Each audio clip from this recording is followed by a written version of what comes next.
अनंत जन्मों की कर्म परंपरा का नाश हो जाए और हम अपने लाडले युगल सरकार के समीप अपने आप को देखें। निश्चित सिद्धांत के बिना अध्यात्म में चल ही नहीं सकते। अध्यात्म का सिद्धांत श्री भगवान या भगवत प्राप्त महापुरुष दो ही जानते हैं। हमें या तो सदगुरु की वाणी या भगवद वाणी का आश्रय लेकर अध्यात्म में चलना ही होगा। हमारा विश्राम स्थान अध्यात्म ही है। भौतिक जगत जीवन थोड़े दिन का है। प्रतिपल नाश और परिवर्तन इसका स्वभाव है।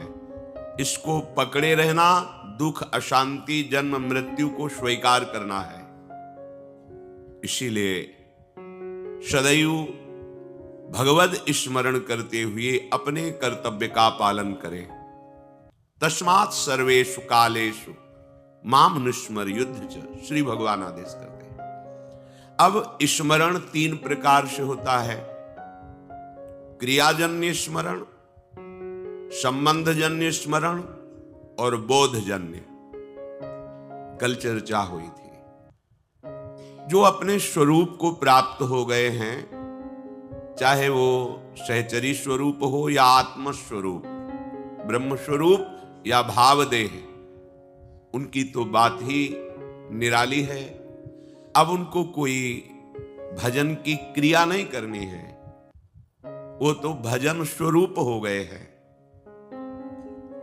और जिनका संबंध सिद्ध हो गया है, उनको भी अब भजन की क्रिया नहीं करनी है। उनकी प्रत्येक वृत्ति श्यामा श्याममयी होती है। संबंध और भावदेह की प्राप्ति के पहले जो हमारा संसार का राग है, भोगों का अभ्यास है, संबंधों का स्नेह है, ये हमें अभ्यास के द्वारा मिटाना होगा। आगे के श्लोक में श्री भगवान कह रहे हैं, अभ्यास योग युक्तेन चेतसा नान्यगामिना परमं पुरुषं दिव्यं याति पार्थानुचिन्तयन्। हे पृथानंदन अर्जुन,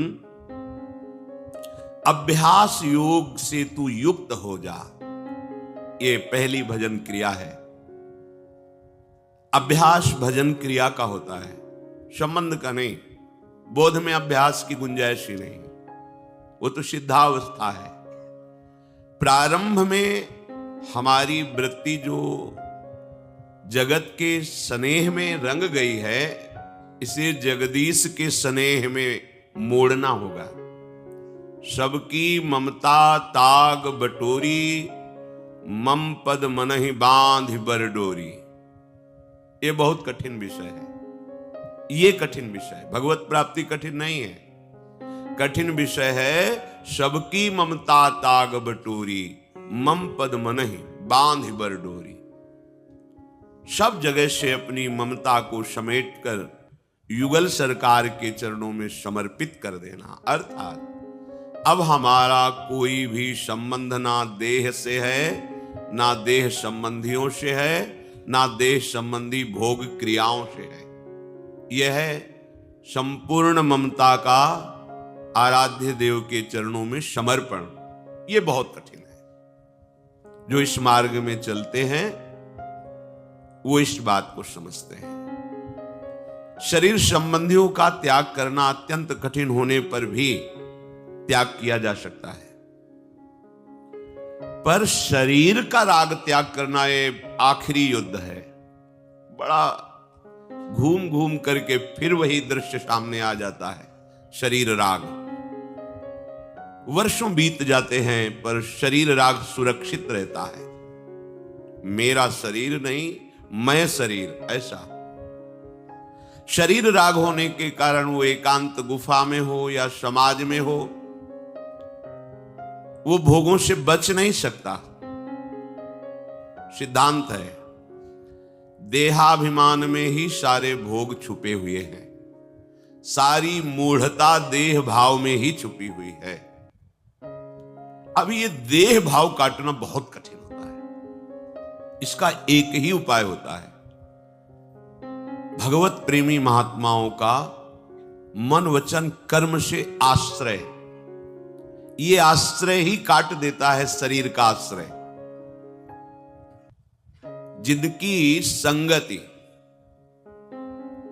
अगर हमें श्री हरिवंश सुदर धर्म का पालन करने वाले अर्थात वृंदावन में सखियों के मध्य में विराजमान लाडले युगल सरकार के प्रेम रस में डूबे हुए जो महापुरुष हैं, उनकी संगति प्राप्त हो जाए। महत्संगस्तु सुदुर्लभ हो, बड़ा दुर्लभ है। कितने सृष्टि में प्राणी हैं और कितनों को सत्संग प्राप्त होता है, और सत्संग में भी भगवत प्रेमी महात्माओं का संग बड़ा दुर्लभ। उनमें भी कितने आज्ञा का पालन करते हैं। अब एक खास बात हुई, देह राग का त्याग महापुरुषों के संग से होता है। महापुरुषों के संग का तात्पर्य मन वचन कर्म से उनकी आज्ञा पर चलना होता है। अब ये कठिन बात और हो गई, क्योंकि